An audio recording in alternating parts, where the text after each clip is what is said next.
Olá, meus queridos, muito boa noite, que a paz de Deus e de Jesus esteja em nossos corações. Sintam-se fraternamente abraçados. Como vocês podem perceber, o dia foi árduo hoje, né? E consegui chegar agora, querida Dina Remédio Carvalho, boa noite a todos. Carmen Elgui, boa noite, querida irmã. Consegui chegar. Vou tomar um golinho de água, tá? Vamos ver como é que está. Olha aí. Olha aí. Vilda Maltoni. Ah, Maria Elvira Elgui, Ana não vi qual era das minhas Anas. Cleusa Vilmar, Sandra Santana, Carmen Jovita. Muito boa noite, Ana Guedes, boa noite, minha amada irmã. Meus queridos, e vamos combinar o seguinte: daqui um pouquinho nós vamos ter que fazer o nosso chat igual, tá? Porque. Não, acho que não. Mas vocês não estranhem se eu tiver que me levantar, tá? Obrigada, irmã Sandra Santana. Aí está a Dequinha também, né?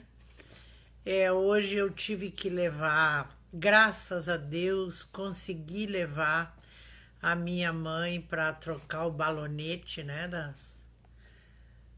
da alimentação ali. E então a tarefa muito árdua, né, meus amigos?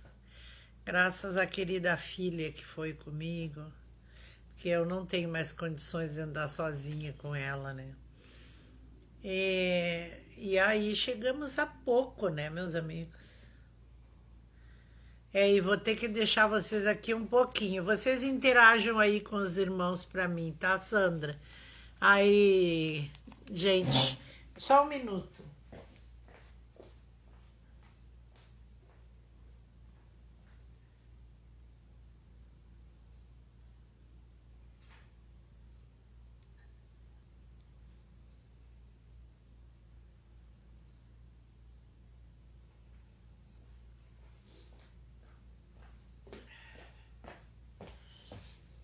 Está bem, voltei, tá? Como vocês já estão de casa, né?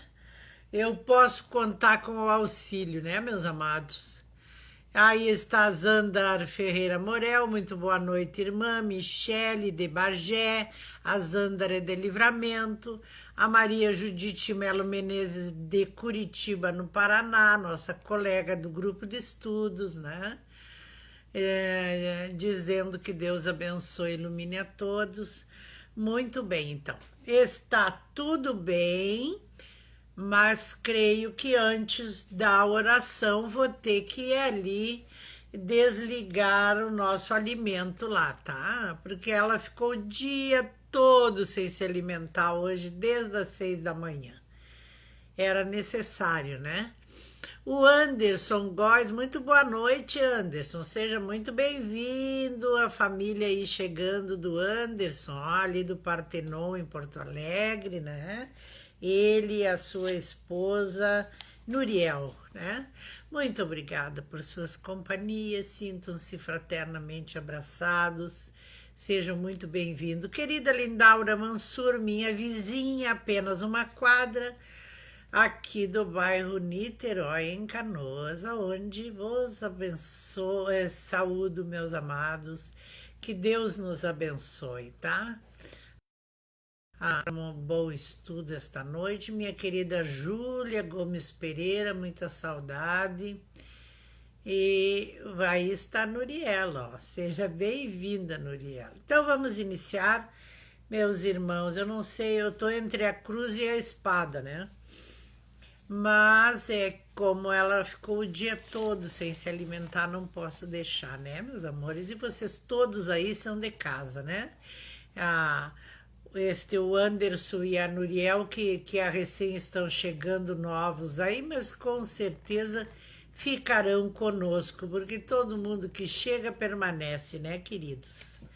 Então, nós estamos hoje na 140ª Pô, reunião virtual da oração, conhecendo o Evangelho segundo a doutrina espírita, já no capítulo 18. Muitos são os chamados, mas pouquíssimos são os escolhidos.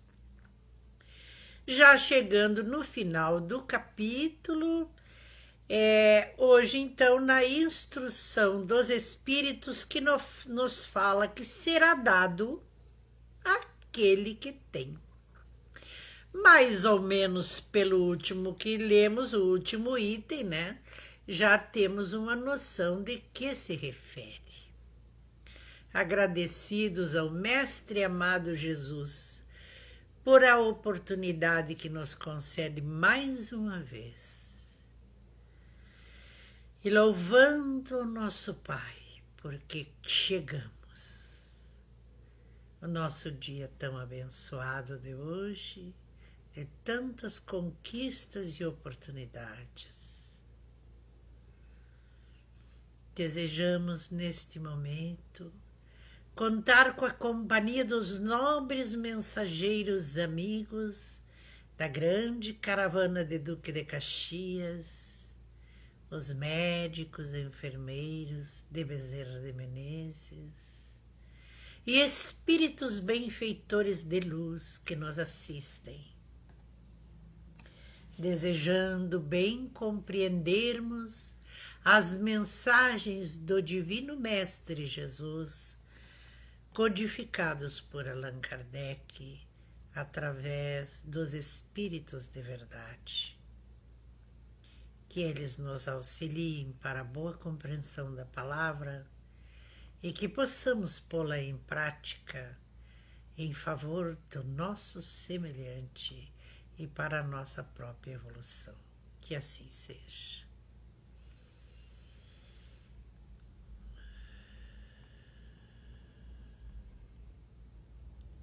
Deus nos abençoe. E então, aproximando-se, seus discípulos disseram-lhe: por que lhe falas por parábolas? E Jesus respondeu: porque a vós foi dado conhecer os mistérios do céu, mas a eles não. Pois aquele que tem, se lhe dará, e será dado em abundância. Mas aquele que não tem, mesmo o que tem lhe será tirado. E é por isso que eu lhes falo em abundância. Porque veem sem ver, ouvem sem ouvir e nem compreender. E é neles que se cumpre a profecia de Isaías, que diz: ouvireis com vossos ouvidos, mas não entendereis. Enxergareis com os vossos olhos, mas não vereis. A que se refere esta fala de Mateus? No capítulo 13, versículo 10 e 14. A que se refere? Ao dom da mediunidade, né, meus irmãos? Este capítulo, de muitos serão chamados e poucos os escolhidos. E então, aquele que tem, aquele que já sentiu, que já teve algum contato pela intuição, pela audição, pelo sonho, pela visão, de alguma forma teve na sua vida a aproximação, a manifestação de algum espírito, sentiu. Olhe bem que agora, neste aqui, nós vamos chegar no ponto que nós íamos falando e aproveitando para expandir um pouco mais. Mas aqui nos fala que aquele que tem, quer dizer que ele sabe que tem. Ele viu mas não enxergou. Ele ouviu, mas não escutou. Porque faltou-lhe o interesse. E então Jesus diz: aquele que tem, mesmo que... pois aquele que... aquilo lhe será dado e ele será dado em abundância, se ele tiver o interesse. Por quê? Porque a mediunidade é um órgão do nosso corpo comprovado pela ciência, isso todos nós já sabemos, não é? Antigamente se pensava que mediunidade era de uns e outros. A mediunidade todos têm. Mas esta mediunidade que você tem uma visão, de vez em quando, vem aquelas intuições, as coisas acontecem, né? Então, qual é a sua responsabilidade? É ir se interessar pelo assunto, saber o que é isso, como funciona, de onde vem, de quem vem, por que vem. Assim como você se interessa por qualquer um outro assunto da vida. Pelo time de futebol, que quer saber qual é os componentes lá do quadro esportivo, né? Pela receita do alimento que você gostou e quer saber aprender, a sua profissão que você trabalha. Tudo você quer saber, você vai pesquisar, vai se interessar, vai se envolver. E então Jesus está dizendo aqui que aquele que tem o interesse, ele vos enviará os meios. A quem tem, se lhe dará. O que se dará? Porque esta mediunidade, sozinha, sem a participação de outros, sem o estudo, sem o interesse, vai se tornar um alvo, uma arma poderosa nas mãos dos obsessores. Porque a doutrina espírita não está para ser inventada por ninguém e nem ninguém fazer uso dela como imagina, como pensa, como quer. Ela está codificada pelo Allan Kardec. O verdadeiro espírita, como dizemos, que vem nos dizer assim, ó, eu sou espírita, sou do Reiki. Você não é espírita, você é do Reiki. Eu sou espírita, sou da Umbanda. Você não é espírita, você é da Umbanda. Porque ser espírita é estudar a doutrina de Kardec. A doutrina espírita foi preparada anos e anos para vir em 1850 e pouco, 40 e pouco, quando começaram as manifestações por toda parte ali, como uma coqueluche que se explodiu por todos os cantos do globo terra ao mesmo tempo. E Allan Kardec foi preparado no além muitos anos para vir trazer, como disse Jesus, e vai nos dizer daqui um pouco, que quando estivéssemos prontos, ele enviaria, pediria ao Pai que enviasse o Espírito de verdade para se estender por todo o campo, que era a manifestação dos Espíritos. Então, Allan Kardec foi preparado anos e anos. Chico Xavier era uma das personalidades mais ilustres da época e mais respeitado. Por isso, por isso, ele foi preparado para que não houvesse esta pessoa no meio em que ele existia, que ele vivia, não haver dúvida da sua palavra. Como todo espírita, o primeiro predicado que deve ter é o seu comportamento atual. Agora, não é o que ele era antes. Porque se formos ver o que ele era antes, eu nem estaria aqui. Mas interessa, quando ele começou a estudar a doutrina espírita, o que ele fez da sua vida?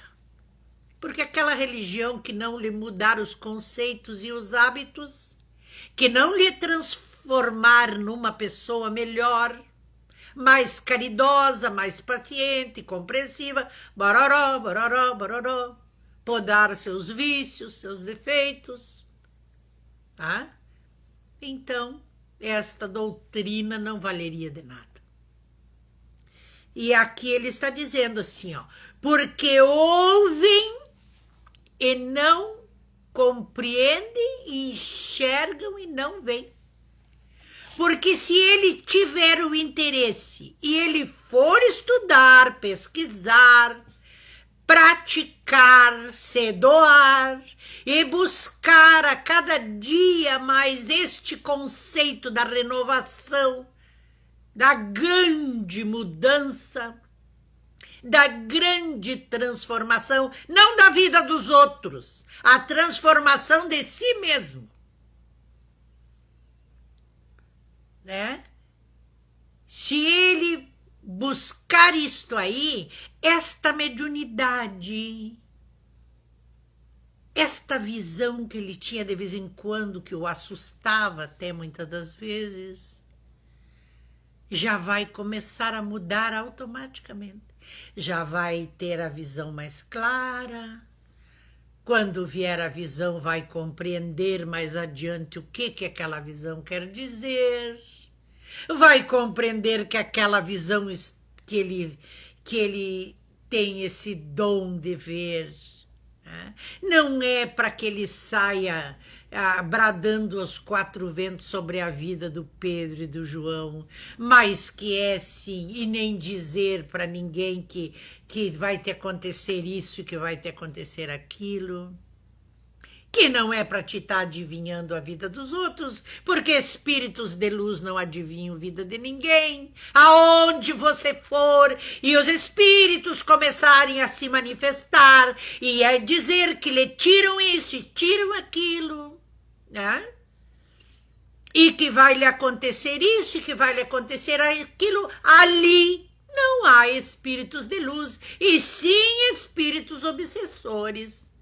Porque é necessário estudo para que a pessoa se transforme permanentemente e esta pessoa torne-se digna de ser instrumento de espíritos benfeitores. Espíritos de luz não vão chegar num médium que se comporta ou não está fazendo nada de útil para modificar os seus hábitos, né?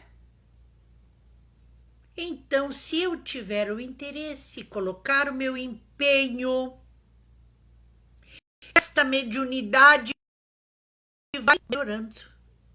E à medida que eu for compreendendo mais, não preciso, ninguém precisa de estudos de evolução intelectual nenhuma, não precisa de faculdade, não precisa de nada disso. Precisa sim empenho. E precisa um trabalho, um esforço permanente. Jamais sentir cansaço, temor, esmorecimento para praticar as suas atividades. Não existir nenhum compromisso, além na seu horário de compromisso com a doutrina espírita que você adotou, né? Mudar seus hábitos, mesmo que lentamente, mas ter certeza cada dia que mudou um pouquinho. Enfim, é um trabalho árduo, cansativo. Tem muitos que dizem, logo no começo que se envolvem com a doutrina, diz assim, eu não fui mais, porque é necessário muito trabalho, tem que se modificar e dá muito trabalho, e então não me serve. É verdade. Dá trabalho, porque como nós lemos há 2 itens atrás, a porta é estreita. Porque as mais nobres almas que já portaram nesta terra, como incomparável nosso Mestre Jesus, sofreu como ninguém mais. Sofreu como ninguém mais. Nosso Chico querido, igualmente, sofreu humilhação, dores físicas, maus tratos de toda sorte. Todos sofrem. Mas busquemos, então, compreendam isto, que esta visão, que aquele olho que via e não enxergava, ele não enxergava porque ele não demonstrou interesse. Aí, quando ele se interessar, ele vai ver. E aquele que souber que tem este dom e não adotar essa tática, e não se interessar, e não se envolver, e não quiser saber, e quiser se envolver para chamar a atenção dos outros, para dizer que sabe, de brincadeira, de experimentar, né? Aquele que não tem, se lhe tirará, então, o que já tem. Este dom vai ser tirado para o lado do bem, deixe-se que você fique lá para o lado mal. Porque tudo aquilo que você disser de errado, sobre influência de espíritos perturbadores para os outros, vem para suas costas. Com certeza, cada palavra. E aquele que tiver o interesse vai evoluir a sua condição mediúnica cada vez mais. Exemplo, quando eu cheguei no grupo espírita, naquela época, João Carlos Paranhos, né, da minha mãe querida, lá na Praça Artigas, eram mais ou menos uns 50 pessoas da mesa, né? Naquela época não se estudava, mas tinha uns irmãos que tinham muita vontade de estudar. Então, quando eu cheguei, que assumi por causa da enfermidade da minha mãe, começamos a estudar. Todos os médiuns que ficaram comigo, nós seguimos estudando. Todos os médiuns ficaram videntes, todos os médiuns que me acompanharam participaram da mediunidade de cura e, graças a Deus, muitos benefícios aquela casinha de caridade estendeu em relação à saúde, né? Como todos vós que estão aí comigo são de Livramento e muitos que são aí de bem longe o sabem, né, meus amados? Porque também foram beneficiados à distância ou presencial. Mas antes ninguém tinha isso. E isso se deu por causa do interesse, do empenho, do estudo de 15 anos, nós nos preparando, estudando e fazendo tudo como tinha que ser. A mediunidade só evoluiu. E continuando, diz-nos que cuidado com o que ouvis. Olha bem, porque todos os espíritos de luz ou escurecidos podem executar a mesma prática. Eles podem fazer curas, eles podem, né, dar passe, eles podem ajudar as pessoas, podem sim. E como que nós vamos saber se a pessoa recebeu o espírito bom ou ruim? Isso nós vamos saber mais adiante aqui. É pelo estudo. É pela pesquisa. Os espíritos escurecidos têm o mesmo poder de fazer. Só que eles fazem de outra maneira, compatuando com os obsessores e perturbadores, que nem ele, que estão junto com a pessoa, para que eles tenham credibilidade e então eles possam ampliar cada vez mais o seu grupo. E isso tem por toda parte. E então diz aqui no Evangelho, olha, cuidado com o que ouvis. Com a medida que medirdes, será medido para vós. E a vós será acrescentado ainda mais, porque leva consigo a culpa de não ter se interessado. Pois ao que tem será dado, e ao que não tem, mesmo que já tem, lhe será tirado. Aquele que não tiver interesse, lhe será tirado a condição de ser assistido pelo bem. Pode ele continuar fazendo o que ele quiser, mas ele está inteiramente doado ao mal. Pode lhe ser tirado totalmente esse dom da mediunidade. Acontece que antes dele vir, ele foi preparado muitos anos no além para vir à Terra praticar esta atividade, né, no intercâmbio com os espíritos. Dá-se aquele que tem e tira-se daquele que não tem. Meditai este grande ensinamento, que sempre vos parece paradoxal.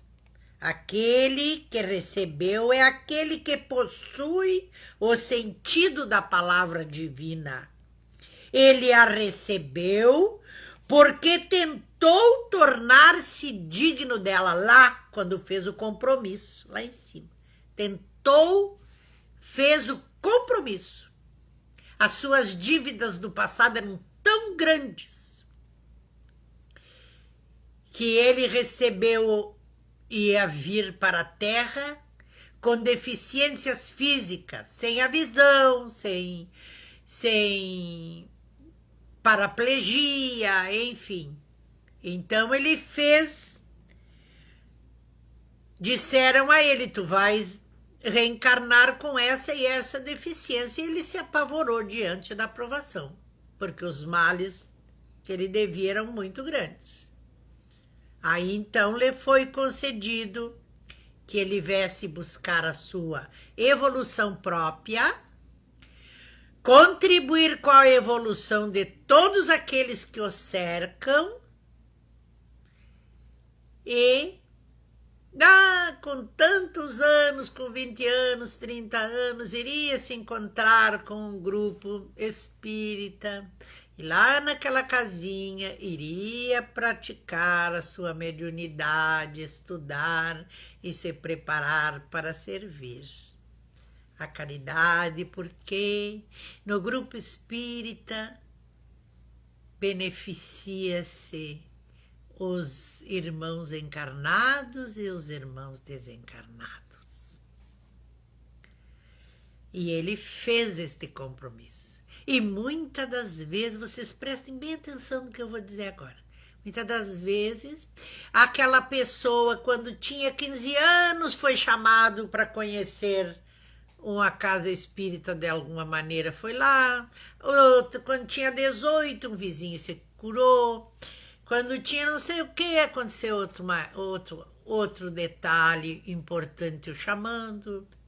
Ia um pouco, foi, algumas vezes achava tão lindo, se sentia tão bem, não se interessou mais que tinha um baile lá para ir, tinha não sei o que, não sei o que, não se importou com aquilo e foi indo. Mas tinha combinado que, quando chegasse aos 30 anos, iria se encontrar com aquele grupo, porque quem é aquele grupo? É a terceira família. A primeira é a que está lá no além, trabalhando por nós, pela nossa evolução, a verdadeira família. A segunda é a nossa consanguínea, que é a família que nós vivemos hoje aqui na Terra. E a terceira é o nosso grupo espírita, que nós vamos nos encontrar, e com este grupo nós vamos trabalhar, né? Vamos praticar caridades, porque este grupo, juntos, no passado se envolveram com escabrosos assuntos, e então agora vão se reunir para trabalhar juntos em nome da caridade. E então ele foi chamado várias vezes, ia refratário, que se chama, um pouco e já abandonava.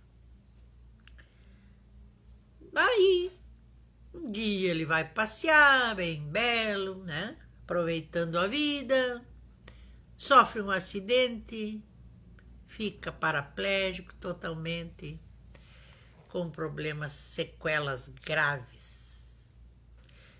E todo mundo diz assim, mas seu fulano era uma pessoa tão linda, tão maravilhosa, tão isso, tão aquilo, desse jeito agora. Mas ele tinha combinado que ele vinha de lá. Com 30 anos ele ia se encontrar.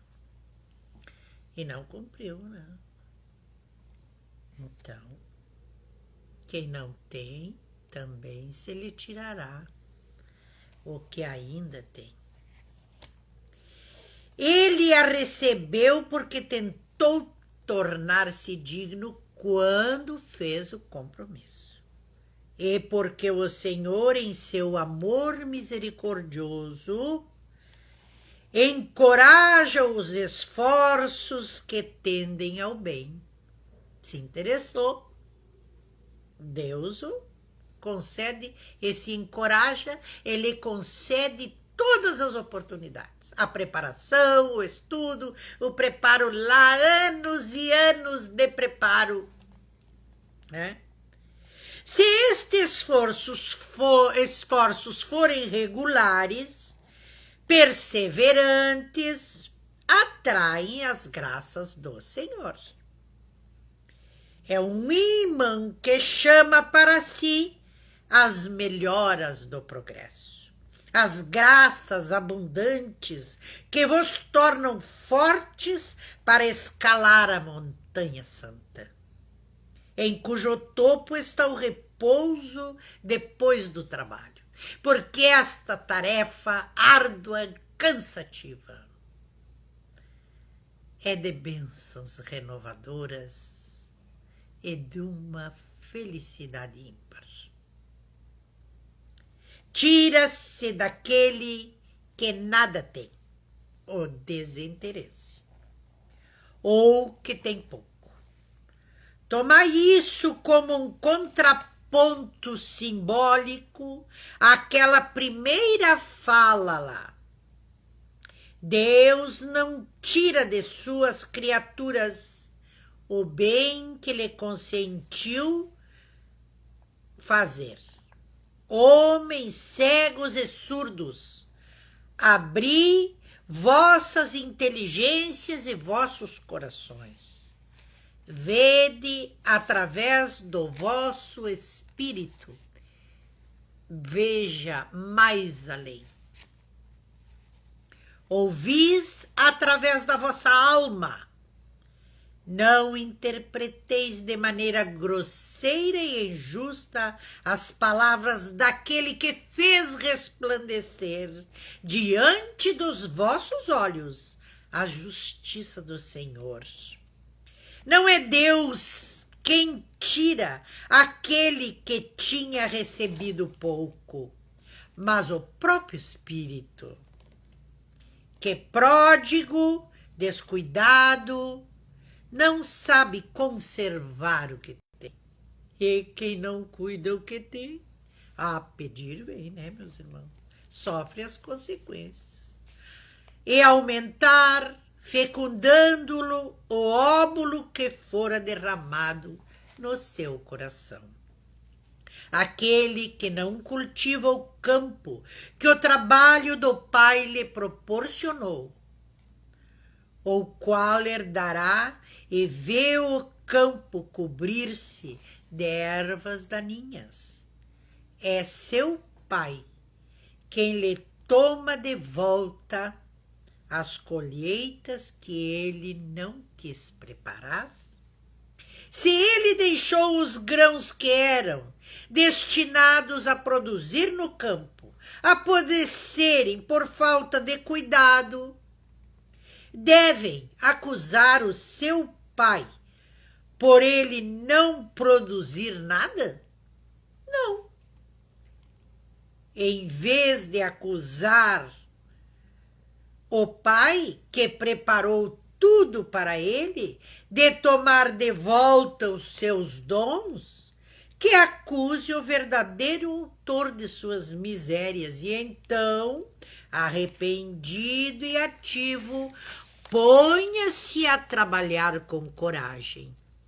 Que parta o solo ingrato com o esforço da sua vontade.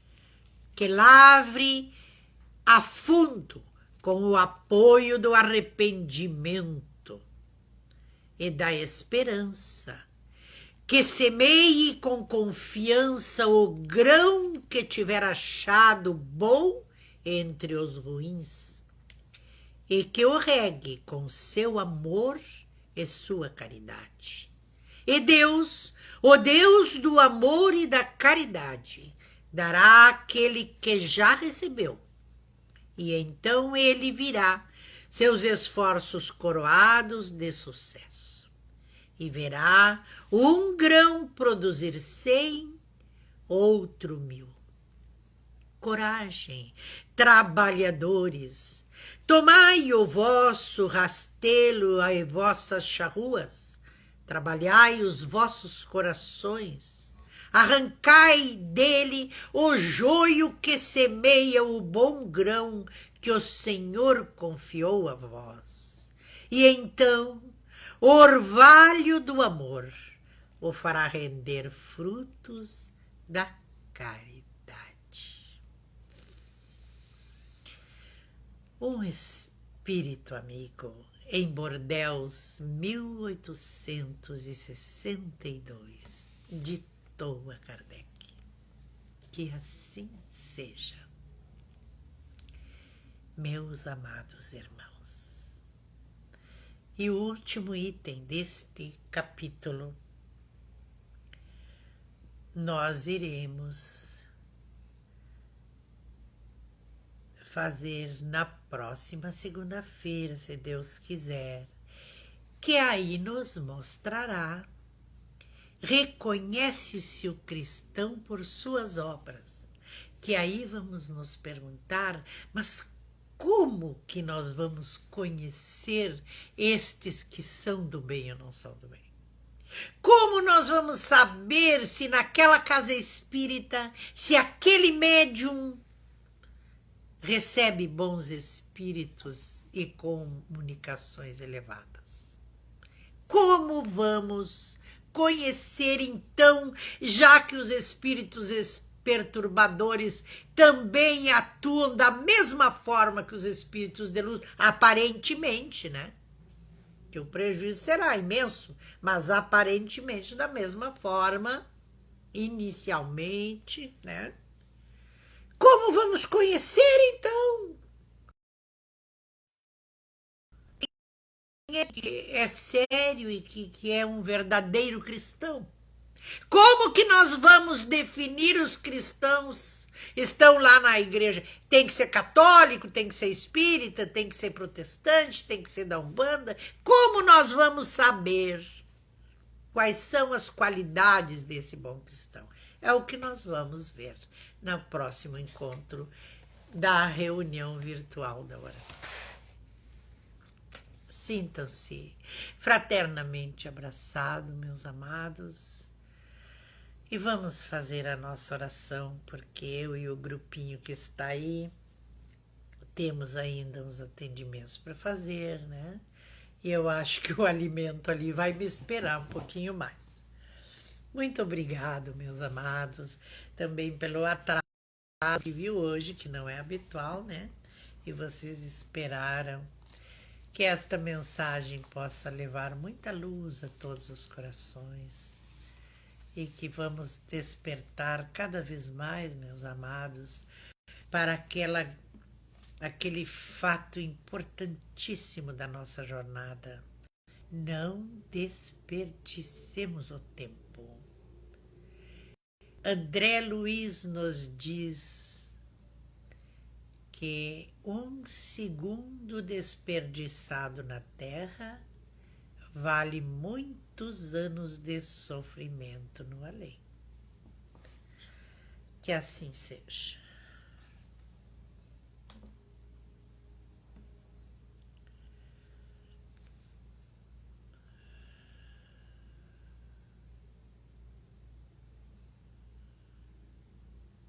Elevem vossos pensamentos, meus amados irmãos.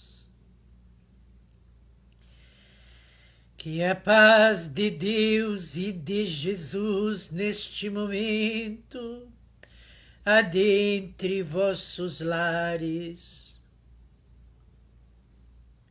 Estendam-se mãos caridosas e luminosas sobre vós nesta hora.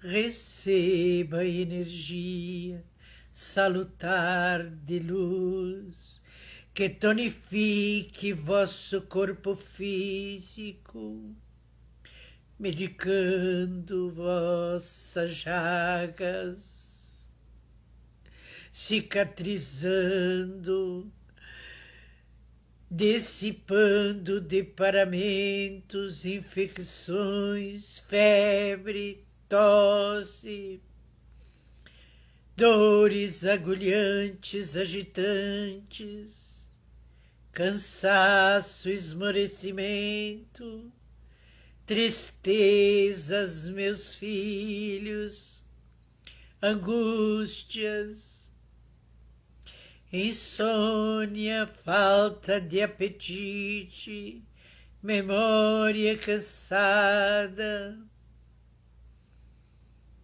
Recebam neste momento o lenitivo necessário para a cicatrização em santo nome de meu Pai. Porém, meus queridos filhos, que possa igualmente a alma ser fortalecida através do esclarecimento recebido, rememorando seus aprendizados até então, seus conceitos possam ser, meus filhos, modificados a cada dia e o interesse despertado cada vez mais na busca constante pelo esclarecimento, para acertarem o passo, para cumprir seu compromisso com o Pai que lhe concedeu esta oportunidade. Buscar sua evolução, que é este conhecimento, que é a exemplificação. Contribuir, então, dotado da sua faculdade bem direcionada, de proveito para o vosso semelhante, contribuindo com o bem, o alívio, o conforto, a beneficência, o carinho, o amor, a compreensão, a afabilidade, a doçura de seu semelhante que está a caminho consigo.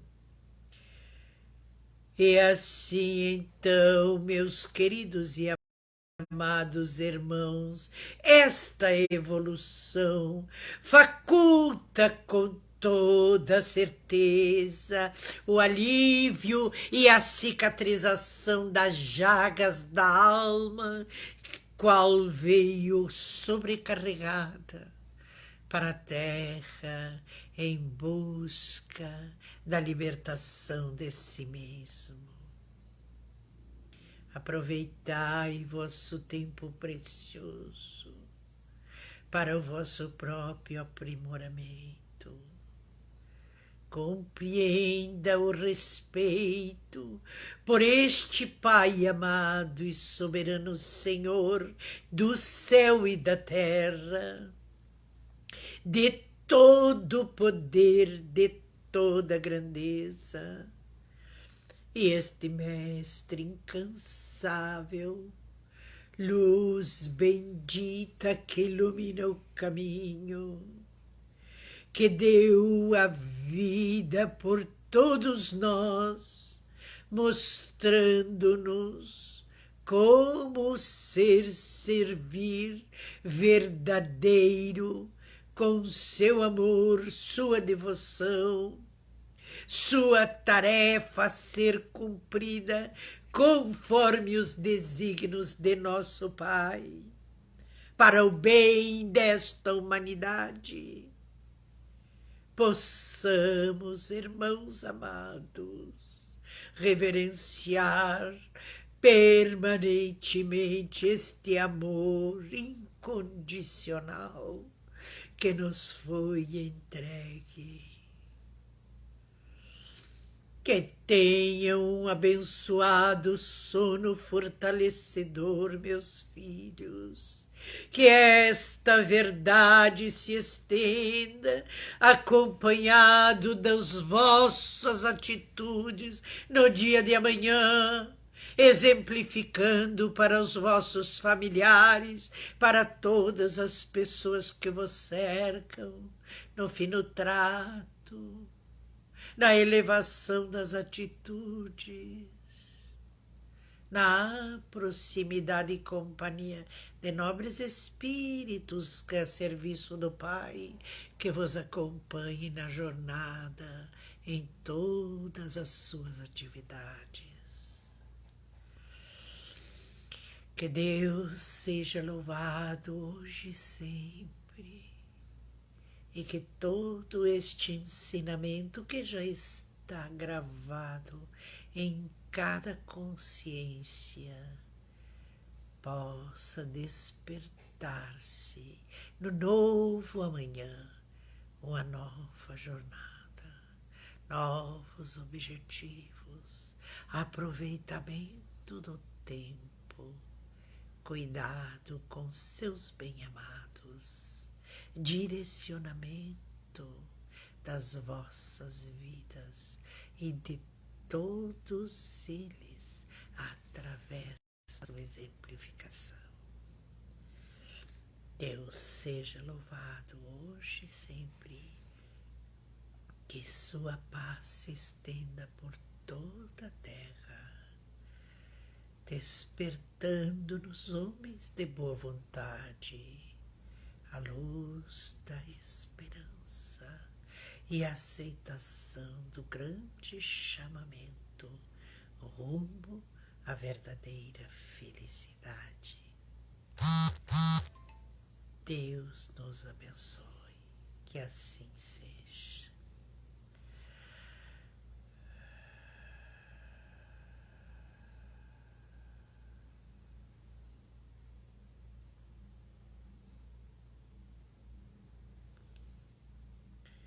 Muito obrigada, meus amados irmãos. Que Deus, nosso Pai, vos abençoe a todos.